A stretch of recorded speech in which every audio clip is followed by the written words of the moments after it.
All right. Welcome back to Boss Uncaged, the book club edition. So we've had the ghostwriter boss on, I think it was like last week or like my time is blurred, so I don't remember the exact date. And we were talking mainly about her and her business. But today, for the book lovers, for the authors, for the publishing geeks out there, we're going to deep dive into publication. We're going to talk about different strategies. And again, we're going to talk about everything, all books. So, Danielle, how are you doing today? I'm great. Thank you. How are you?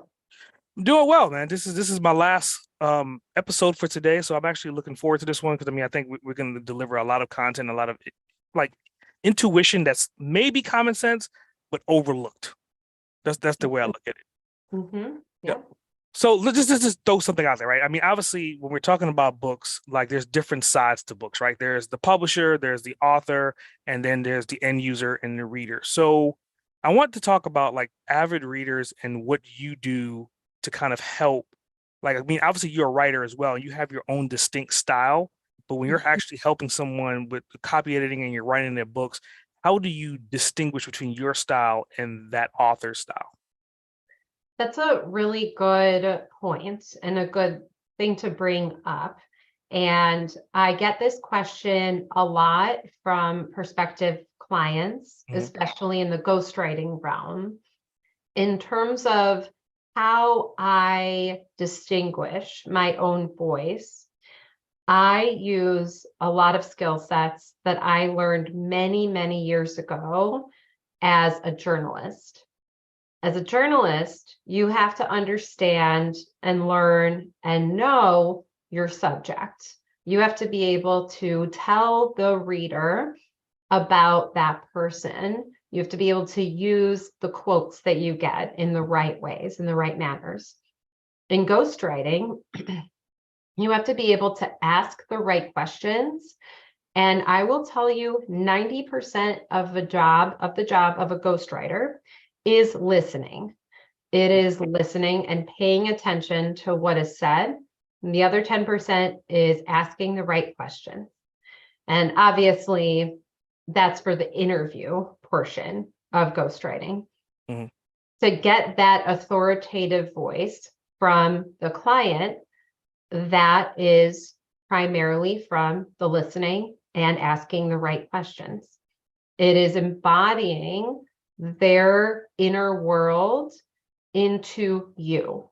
So I have to become an expert as that person. I have to know and learn and grow with them. It is helpful when somebody has a podcast, when they have a blog, when they have content that they have delivered on a weekly basis for a number of years. It is very helpful for a ghostwriter because then the ghostwriter can look back at that content and see how their own voice developed as well. Their meaning the client. Hmm. So I mean, with that, right? I mean, obviously, someone could have podcasts, they could have content, and they could have all these different things, but they may not understand that ideal avatar as much as they should. So to say if you're writing in that tonality and that voice, obviously, are you doing any other due diligence to figure out if that is the right tone, or are you going to help coach that individual on how to shift their tone a little bit in their book to talk more to their target demographics? So there's a couple of different things that I do. So number one is we look at comp books. Mhm. So this is not to compare what we're doing to somebody else, it's to learn. So Mhm. one of the questions that I always ask in the initial process is if you walk into a bookstore today, what section would your book be in? Why would it be in that section? What are the 3 to 5 books that would surround your book in Mhm. that section and why? And if somebody does not have the answer to that question, then we have a lot more work that needs to be done. Mhm. One of my favorite pieces of advice that I received many years ago that I give now as well is read in the genre you want to write in. Mhm. I spoke with somebody the other day, and this person was writing a memoir. I said, "What was the last memoir you read?" Mhm. And this is a question that I actually learned other prominent ghostwriters ask their clients and potential clients when they first meet with one another. And this person wasn't able to give me a direct answer. To me, that was extremely telling, because if you're not reading in that genre, you don't know what's selling, you don't know what's working, what's not working, what language to use. And the reason why this is important, this is because all of those comp books have the same target audience. They have their unique take on an idea, or let's say for memoir, their unique life experiences that they are putting into a book for the target reader to experience a specific message that they intend to share. If we are working in a book coaching capacity and not ghostwriting, then there are alternative exercises that I like to give my clients. I encourage my clients to take classes. I take craft classes. If somebody comes to you and claims they're a writer or ghostwriter or a coach or working with books, and you ask them, have you taken a class in the last year on craft? And they say no, I would run. I mean, that makes a lot of sense. I mean, kind of going into, I think I'm happy that you brought up memoirs, because the memoirs kind of fall into nonfiction, even though sometimes memoirs can kind of touch on the lines of fiction a little bit, right? So I want you to kind of talk about like the character development. Now, obviously, you're telling someone's story, and it's supposed to be their first representation of their story. But again, if you're getting key notes from them and you're kind of filling in the blanks, like what's the checks and balances for that? So that way, your creativity doesn't go run amok to a certain extent.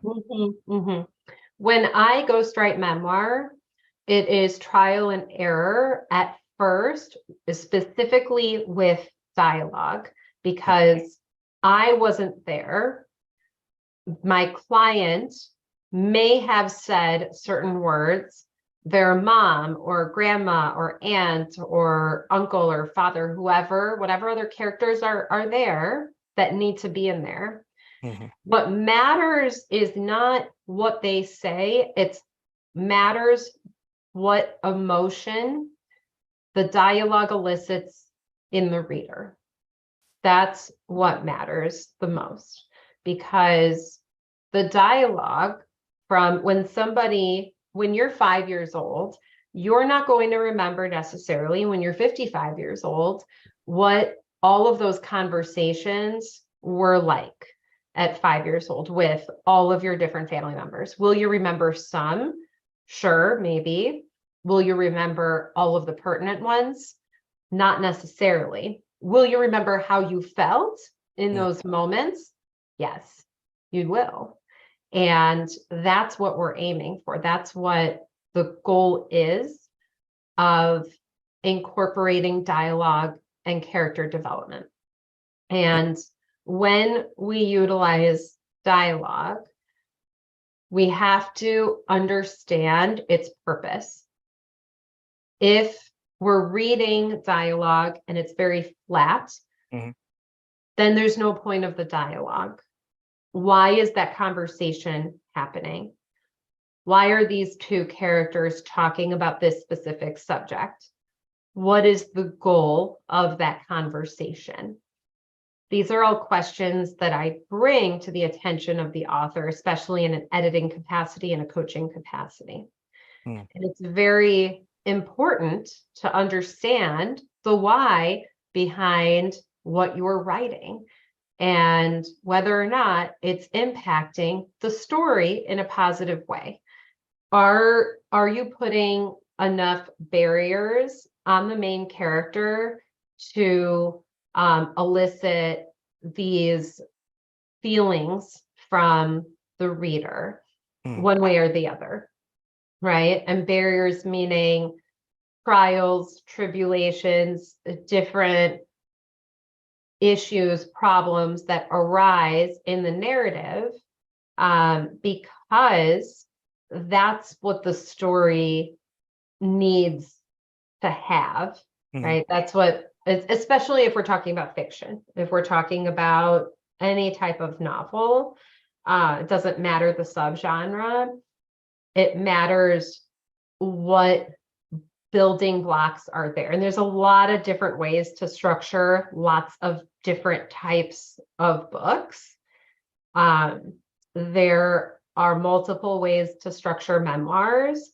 A lot of times it is chronological in a linear format, they call it, where you can take something like The Glass Castle from Jeanette Walls, and the first few images you get are when the main character is older and sees her mom digging through a trash can. She's in a cab with her fancy nails and her fancy shoes. She doesn't tell the cab to stop. And then we go back to when she's 5 years old, and we learn why.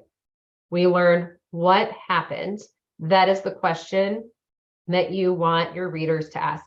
What happened? Why did you not stop the cab?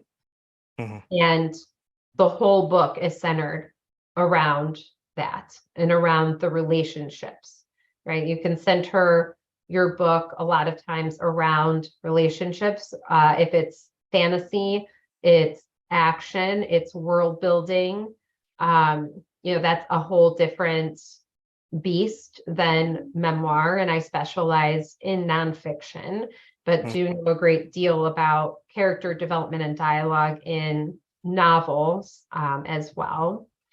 And to me, it's really important to consider and storyboard. That's a common word that perhaps readers are familiar with. To storyboard your plot points, storyboard the outline. If you do not have any type of outline, it can be more difficult to know what scenes you need to create. Yeah, I mean, I think, we've both been in the same space before. We're dealing with like clients, right? So, I mean, creating the outline, I would think, is usually predominantly the easiest point of contact to kind of get the things out of their head. But what I've seen that's very difficult is if you're dealing with someone that's very clinical in nature, clinical in their profession, they're very straight to the point and they leave out some of the emotion. They may leave out some of the anger. They may leave out some of the comic relief. And those are the elements to make a memoir or a nonfiction book really, really sticky. And so then you have to kind of either help them write it, or you're going to have to write it for them. So I want you, I mean, I'm assuming here, but I think you've been in that space before, right? Somebody has wrote something, it's well written, right? The grammar is perfect, but it doesn't make your heart race. It doesn't make you feel sad. It doesn't make you smile. It's just information. So like, how do you kind of craft that into something that's a little bit more playful or something that's a little bit more on the romantic side to kind of make them look a little bit more human? Yes, I have definitely, it's interesting. I've definitely dealt with people on both spectrums. So one spectrum is the flat writing and the lack of storytelling, where you are telling a story, you're not showing a story. We've all heard show versus tell. While showing, you want to do 80% of the time, telling, you want to do 20% of the time. Telling is important for the reader to understand what is happening in the story. Showing is important so we can be there in the room with you. I just started listening to a book called, what's it called? Remarkably Bright Creatures by Shelby Van Pelt. And I was hooked in the first 3 minutes of this audiobook because of the scene description and the character development and the fact that the point of views are from an older woman and an octopus. And how often do you get to see a point of view from an animal? Not as often. It was an interesting concept, and it had me take a beat and listen. Okay, so what I mean by the two different ways of looking at this, the two different parts of the spectrum.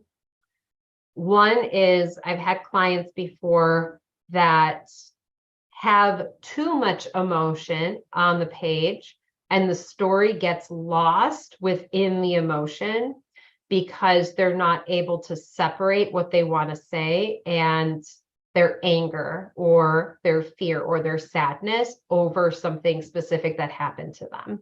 And they can go on a tangent from there that makes no sense to the reader and does not help provide the message that they want to share. Mm-hmm. So when something like that happens, that's when a good editor will look at that from a broad perspective, a broad view, and say, listen, I understand that this was traumatic or this was very difficult for you to deal with, especially when working with memoirists or self-help, because a good editor, we don't want to make the client feel small or feel neglected in any way. It's very important to ensure we have no judgment on the client or on the client's experiences. We're judging the writing and the reader's experience only. We are not judging the client's feelings about what they're writing. So what I recommend is I say, here's an opportunity to discuss why you were feeling XYZ at this point, right? Here's an opportunity to showcase your emotions in this type of way instead. Here's an opportunity again, and this is very tricky as well. A lot of nonfiction books that come to me, we want to ensure, a good editor does this as well, so we do not ever want to make assumptions about the reader. Mm-hmm. We don't want to assume, oh, the reader you have gone through this experience before. I know you have these questions. I know you have those questions. Like, no.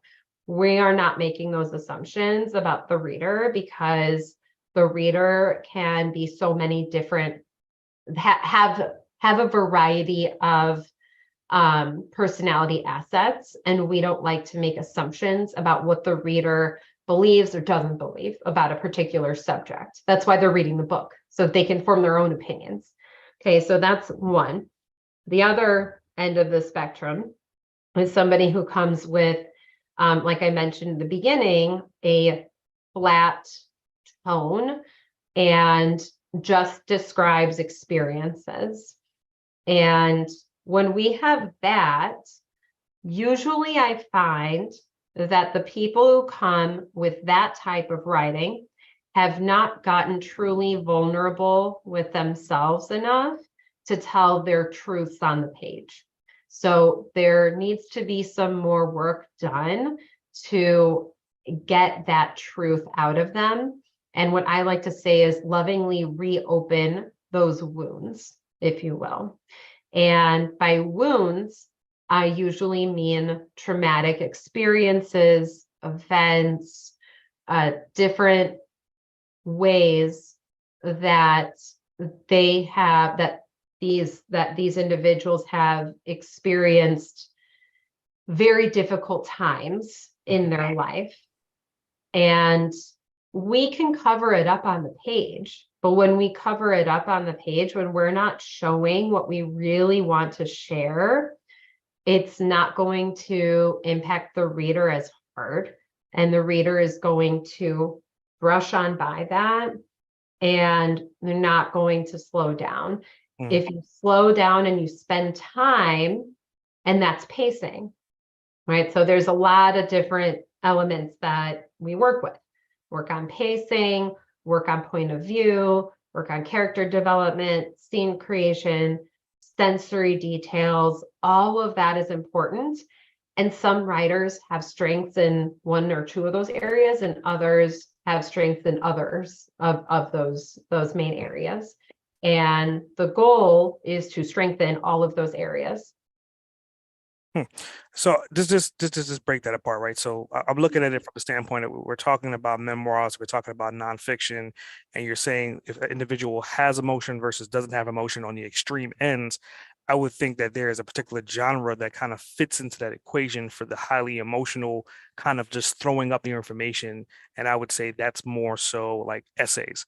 If you can collaborate like a stack of essays together and they're not continuing from one from the other, but they could be highly volatile and highly emotional.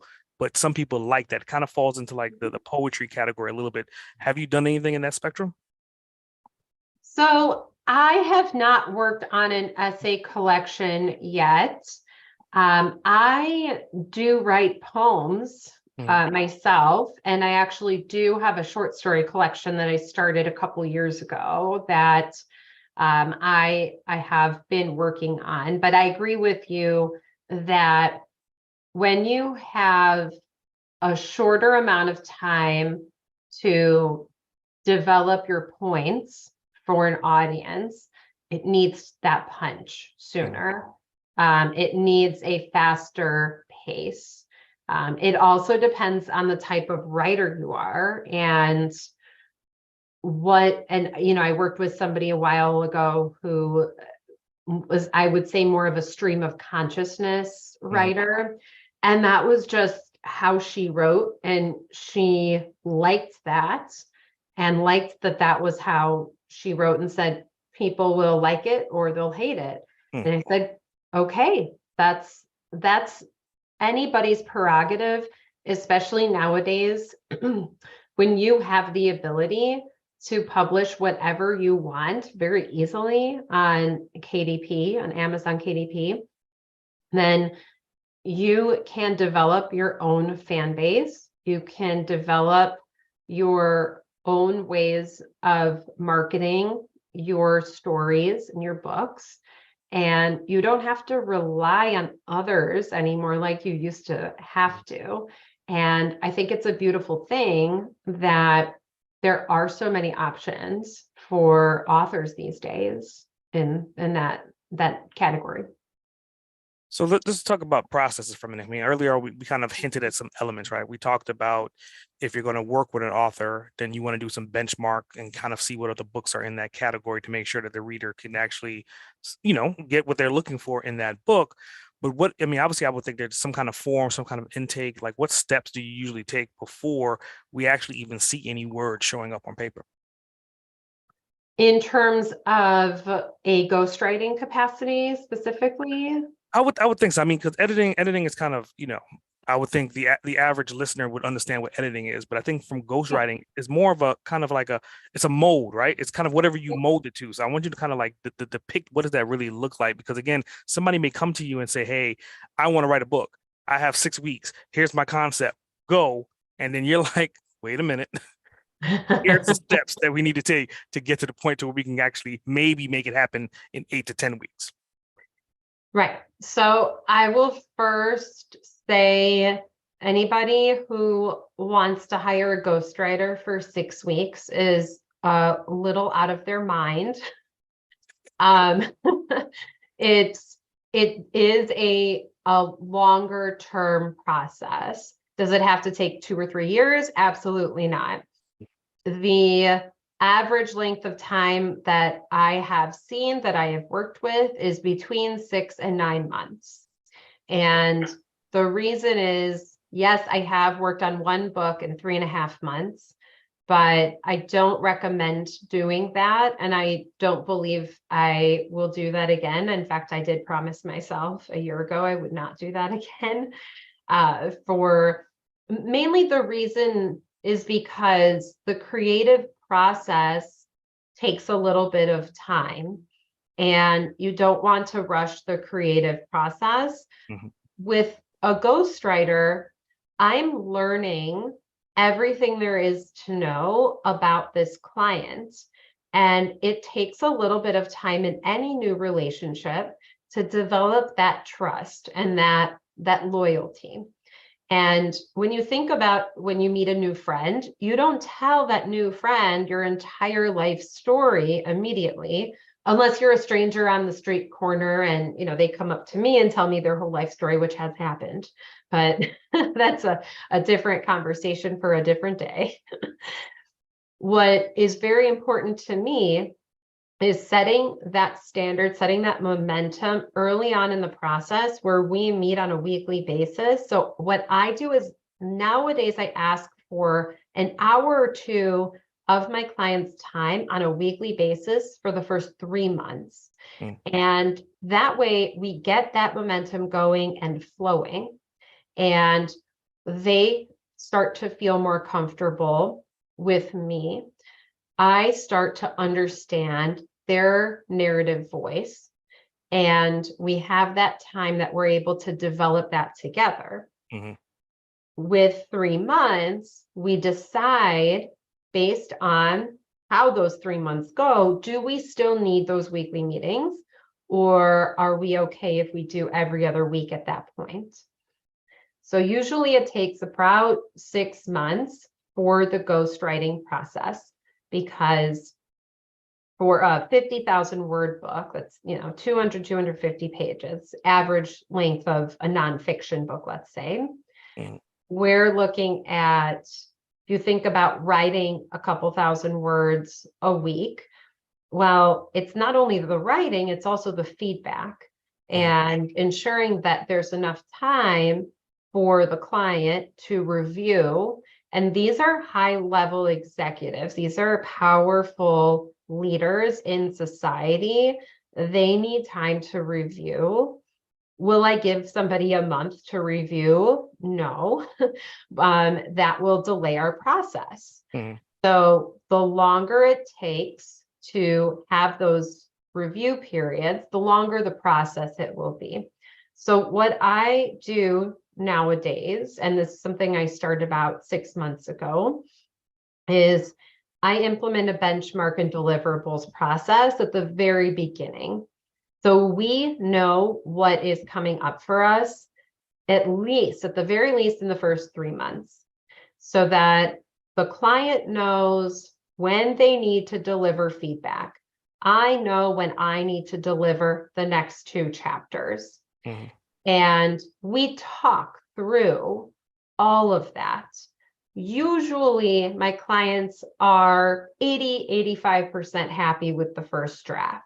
It's very, very common. The other percentage is because they'll say, I'm not sure I really like this part because of X, Y, and Z, but I really like the tone that you took here instead. And I'd say, great, thank you for telling that to me. I've had other clients not be specific, and that does not help the process. If you hire a ghostwriter, you have to be comfortable being specific with constructive feedback, because that's what we're looking for. If I don't receive constructive feedback, it is more difficult for me to please you as the client. And what happens after the 6 months, at least in my process, is usually I will hire another editor on my team, so a contractor, and she will review the manuscript, a developmental edit.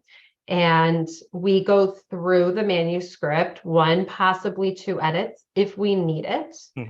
And the goal is to get a beautifully crafted manuscript. Now, some ghostwriters will just do the manuscript. I offer publishing consultations as well. And that's important to me to discuss the different types of publishing with my clients, and then have a recommendation for them based on their goals and target audience. So I've had people come to me even in the last few days saying, I really want an agent.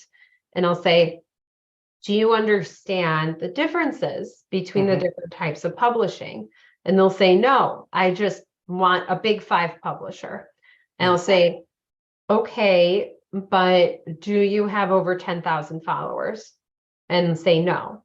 I'll say, do you have a marketing plan? Say, no. Do you have a book proposal? No. Well, we have a lot more work then that you need to do if you're interested in actually querying agents and having an agent pick up your manuscript. And that's just a little bit of information when it comes to the traditional route. I don't like saying I'm for any particular way of publishing. it's very important to me that it's on an individualized basis because everybody's project is different. And some people would do very well with an agent, and some others I don't think would, based on their personalities and based on the content that they're writing about. So, I mean, I think, what you just said, I mean, there's so many different things we kind of unpack. And I think one thing that we should definitely talk about is when you're hiring a ghostwriter, right? Like for some people that are in the limelight, they're okay making this statement as far as their marketing strategy to say that this book was, written with a ghostwriter, right? Versus some other people, you need to be more confidentiality, more autonomy. So I want you to kind of talk about like where does that usually fall as far as you having a portfolio that you can use if you're not allowed to say that you help that person write that book? Yeah, it's something that's talked about frequently in the ghostwriting community. I am in the Association of Ghostwriters, and we talk about that. I believe that there was somebody who spoke about it either through that organization or Gotham Ghostwriters, which is another ghostwriting organization based in New York. And what's critical to think about is, I'm going to take a drink of water. Hold on one sec. You got it. I'm gonna take a sip of beer. Okay, it is after 3:00.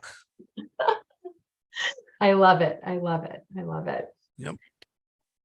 So in recent months, Prince Harry wrote a memoir, and the idea of ghostwriting became more popular because of Prince Harry's ghostwriter. And he actually recently penned a very well written, very famous, I'd say, New Yorker essay on ghostwriting and on talking about ghostwriting with clients of this caliber. In terms of whether or not people like to say they had a ghostwriter, I have had it all over the board. I was at a conference last year and I ghost wrote two of the attendees' books.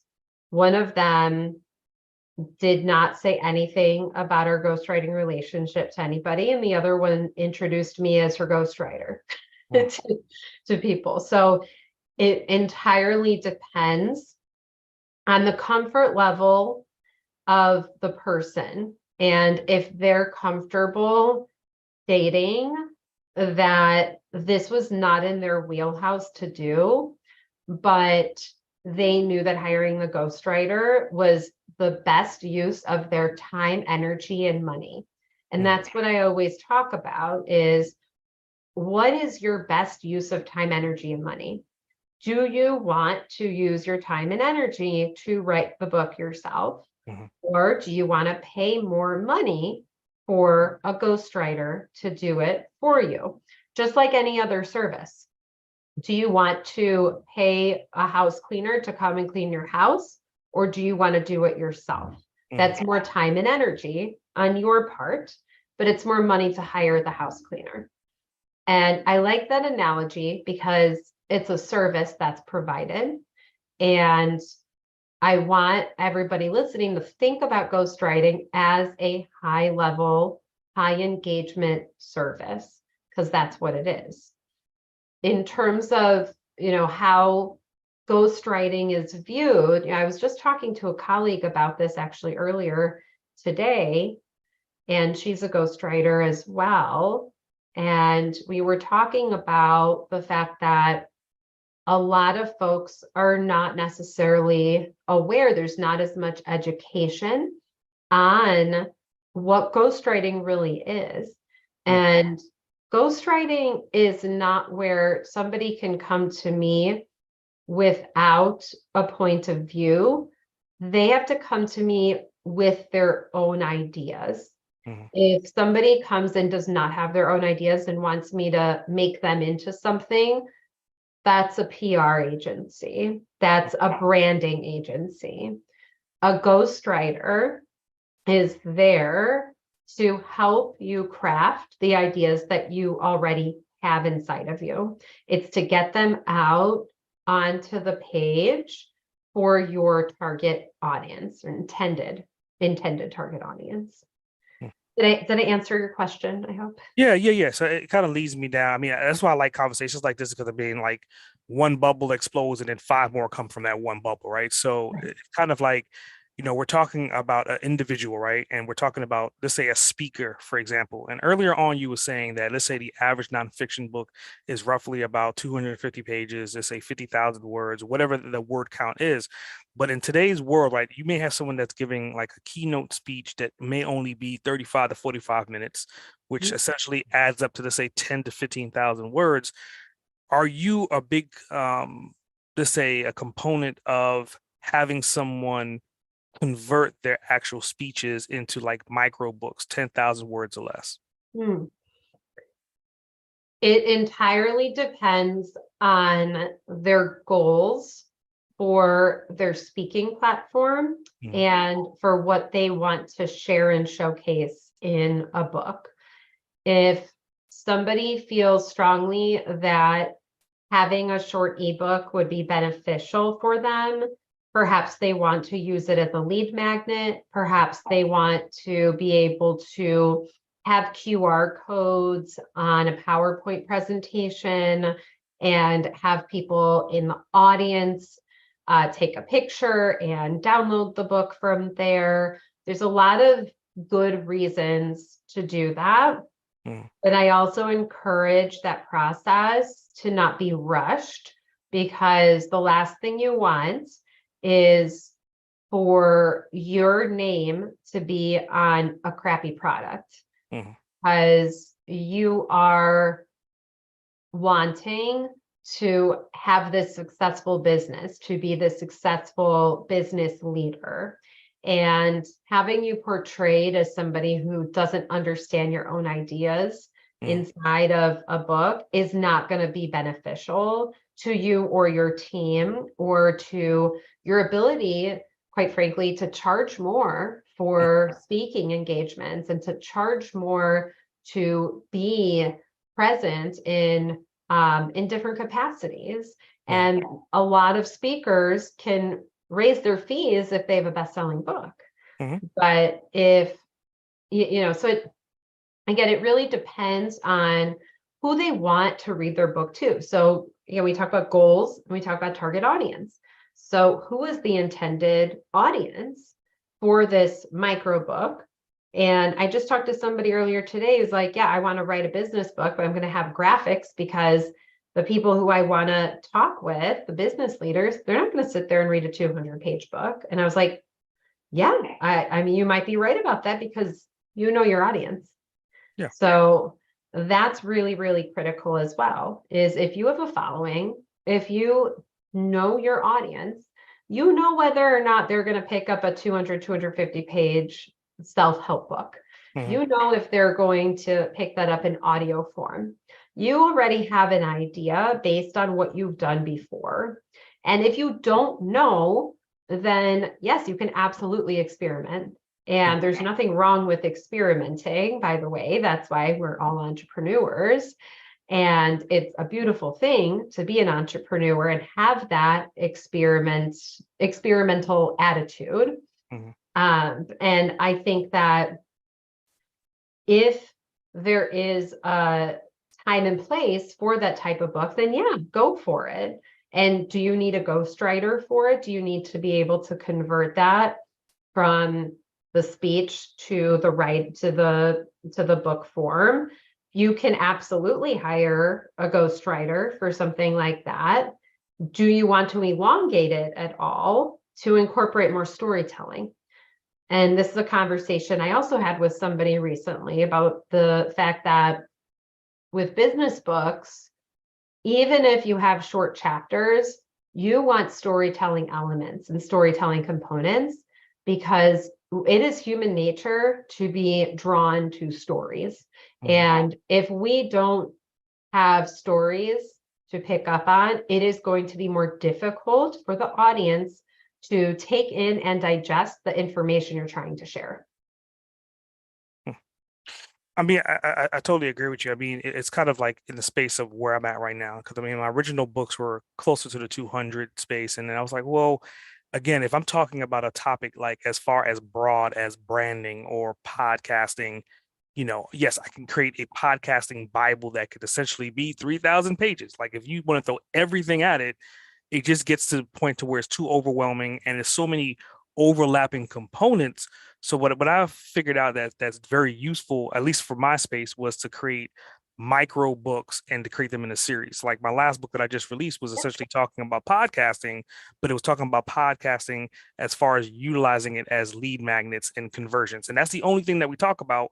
So then afterwards, I could add more and more books on, small books, maybe 50 pages. So at the end of the day, it may be 3,000 pages, but it's across, dozens and dozens of books. Yeah, I love that. I think that that's a brilliant idea because you know your audience and you know that that's the type of content that they'll pick up on and that will be helpful for your business. And you did bring up a good point too. Having a series can be very, very, I wouldn't say lucrative necessarily, but I'd say helpful for authority building and credibility building, because you can say now that you've written how many books this year, right? It's been a ton, right? I mean, total I'm up to 10 right now this year. Yeah, Owned. exactly. Yeah. So it's a multiplication, right? I mean, it's just figuring out these strategies on how to write books or write a journal or write a notebook. So I've kind of figured out the three: journals, notebooks, and books, and I overlap all three of them at this point. Yeah, I love it. I love it. And people like to have options, like to have choices. And once you develop a fan base, and once they see, oh, Essay created a new book, I'm so excited, or it's a new journal, and I've been following him for a long time, I'm going to pick that one up too.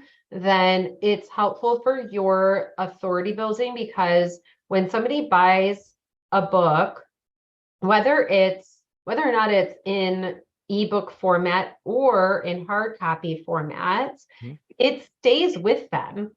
If you take your Kindle, you see your library. When you're going through your list of books, say, oh yeah, I remember that book by Essay. Oh, what is Essay up to now? Mhm.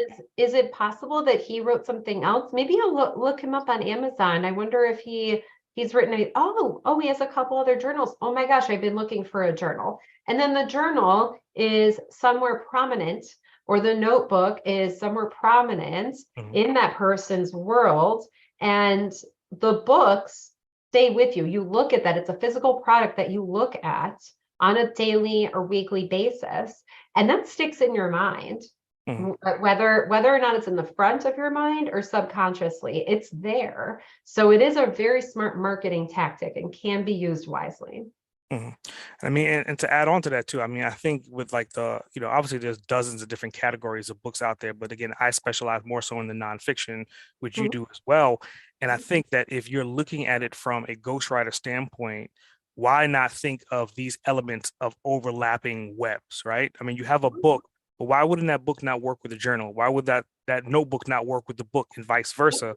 So then obviously you have credibility, like you're saying, but you can definitely tell a story between these three elements. And when they all come together, you can kind of see the transparency between where it started and where it's going.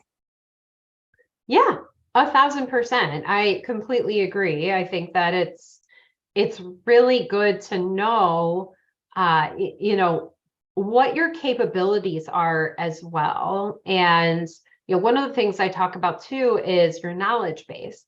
And do you want to add to your knowledge base and learn how to do all these things yourself? And you can. We can all go on YouTube. We can all learn new skills right now if we want to.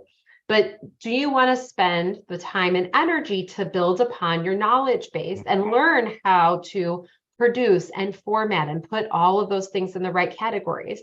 And you might want to, and that's okay. But if you don't, there are other service providers who can help with all of those different facets when it comes to publishing a book. Mhm. I think something else that you brought up was very keen, and I want to kind of regurgitate it in a different way and pose a question to you, right?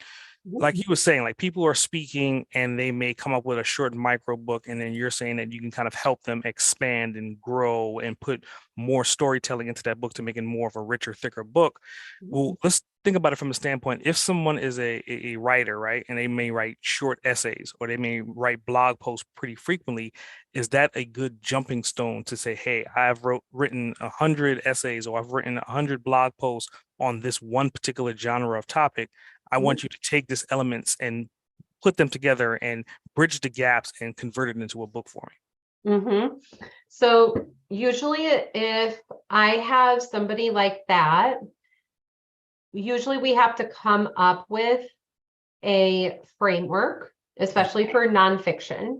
So if we're talking about self-help, personal growth, business book, thought leadership book, there's usually 3 to 5 parts in all of these types of thought leadership books. We've all seen it. They have 10 to 12 chapters. And what matters is that the framework makes sense to you, makes sense to me as the ghostwriter, and we have those stories. So what we do is we say, okay, we have all these different categories. Are we using an acronym to showcase something that you want to showcase about business or thought leadership? Are we using, I don't know, the word mindset for an acronym for something in particular? And then under mindset, under M, we're going to have 3 chapters. And then under I, we're going to have 2 chapters. And here's what they're going to be labeled. Okay, great. You have a bunch of blog posts that can go with the N in mindset because of what we discussed, last week or whatever it is. And we look at that and say, okay, great. So what I like to do is I like to gather and organize all of that information. And I like to say, okay, so we have some of the basics. We have the building blocks of what we want to say here. And then it is my responsibility to come up with the right questions to ask my clients so that we can correctly expand on that information. So, I mean, obviously, like, I think like we're touching bases more into like the content creator space, right? So this question is an interesting question because, again, obviously there could be multiple different content creators, and a lot of publishers in today's market, in today's world, they'll pool together multiple different authors to create a multiple author book. So let's say if you have content creators and maybe just 10 or 12 of them, they all have different styles, different tones, different brand voices, different like ideologies, everything. Like, how do you work with multiple people like that to then say you can kind of recreate their content and source all that information into one book? There has to be a common theme. So I've been in 3 different anthologies, and all of them had one central theme. One was about marketing. One was about the publishing industry. Another was spiritually led females who had spiritual awakenings at different points in their lives. All of the stories center around those themes. And the writing styles can all be different because it's an individual story. It's like a collection of essays, right? Where the collection of essays has a theme. The poetry has a theme. So I was very fortunate. I studied with the wonderful, amazing Patricia Smith last year in a workshop in Chicago. And she is a very famous poet. If anybody who's listening wants to check her out, I highly recommend it. And I learned a lot about the idea of creating works of poetry that deal with similar themes and similar subject matters, but each poem can stand on its own as well. And that's how I also look at an anthology. All the stories can stand on their own, but together they make this beautiful arrangement where you can learn from multiple voices, and you can learn a variety of different lessons and tools Mhm.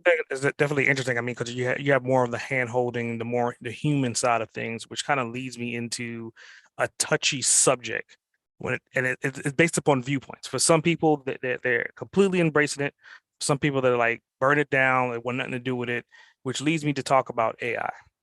Mhm.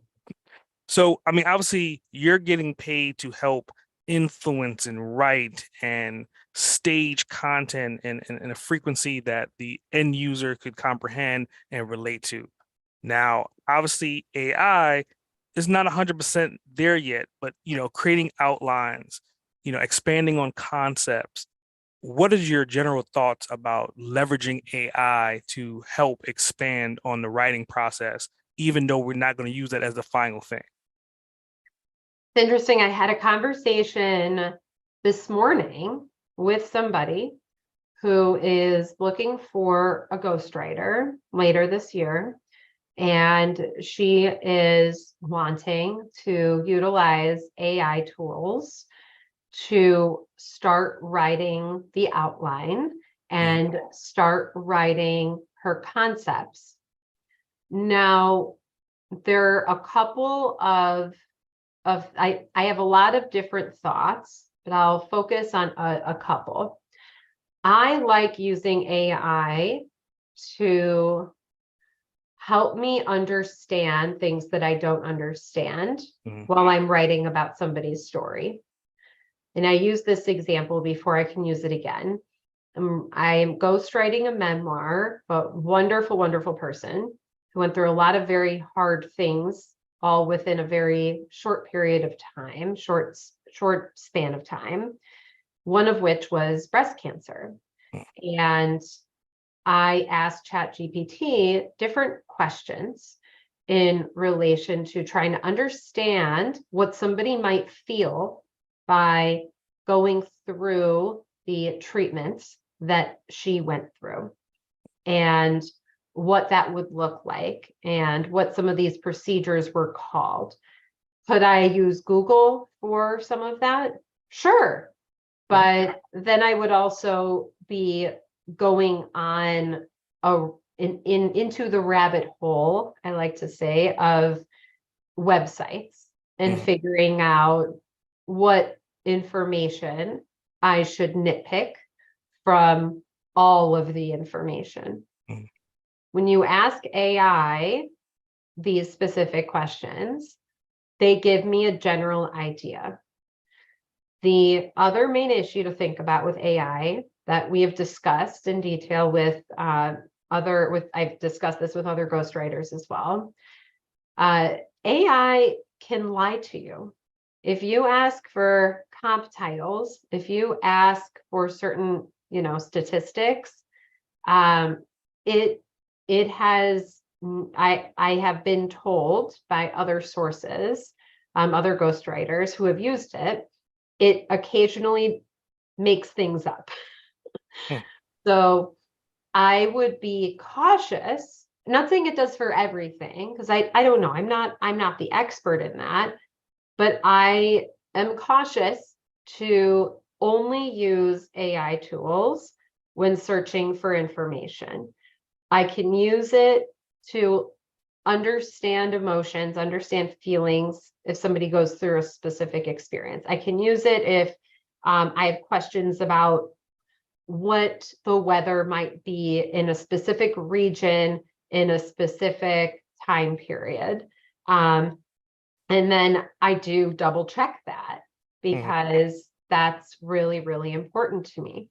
Now, this person this morning, what I told her was the other issue with using AI first is that your original thoughts are going by the wayside in the initial process. In the initial process of creating this outline, you had this idea for the outline. It came from your brain. It came from you. You had this initial idea for this framework. It came from you. If we go and we search the internet, we ask all of our friends, for instance, we're going out to a fancy dinner and we take a picture of the outfit and we take a picture of a second outfit and a third outfit.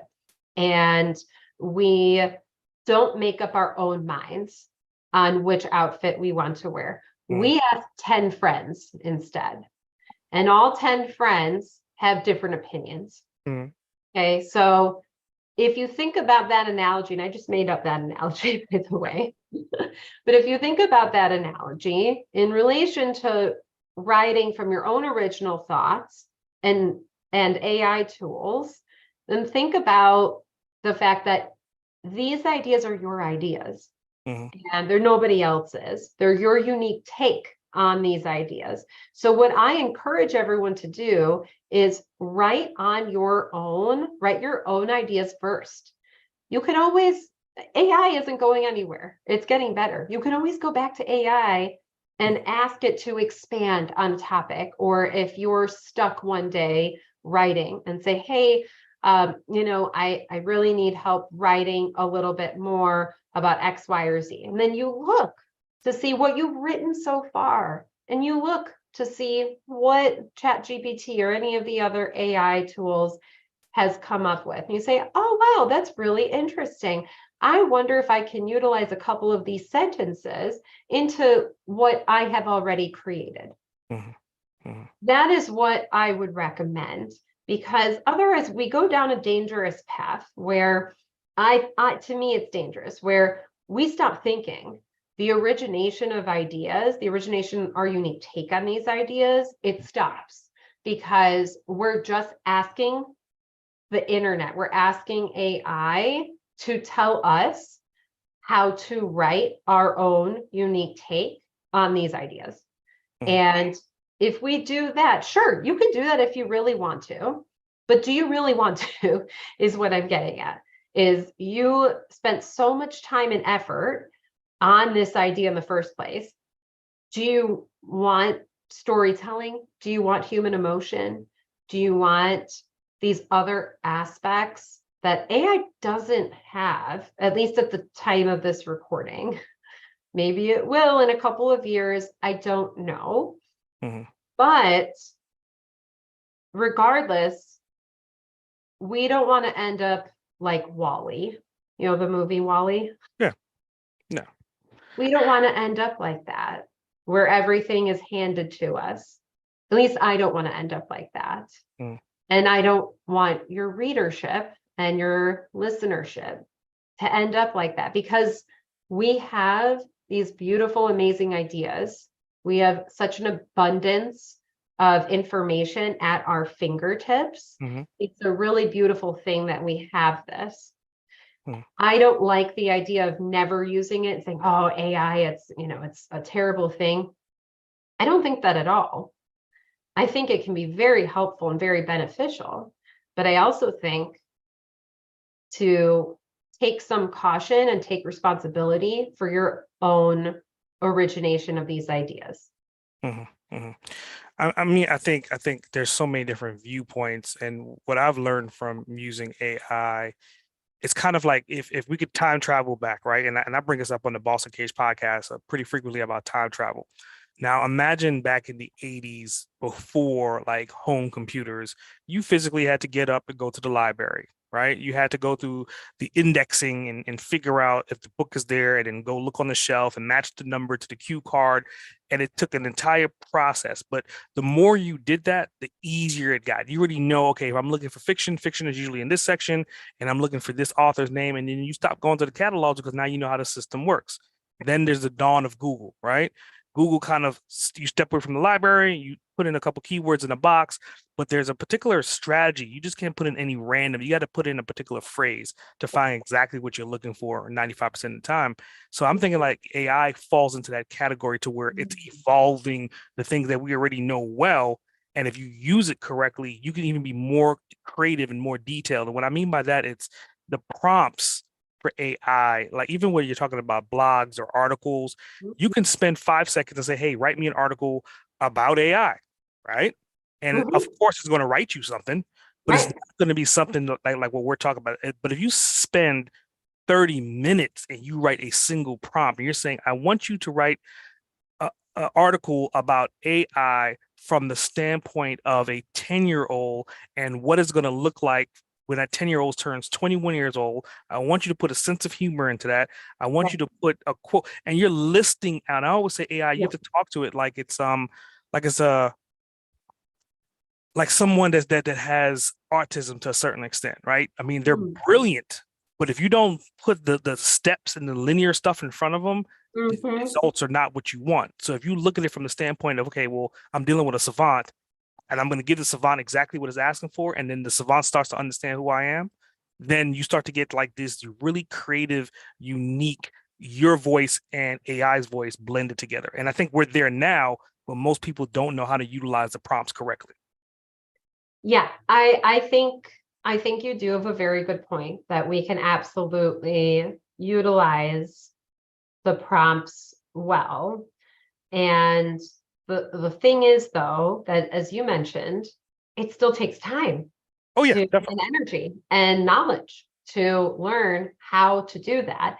And then it takes even more time and energy and knowledge to understand which aspects of what you get from AI you're going to be able to utilize Mhm. in your works, and then organizing everything.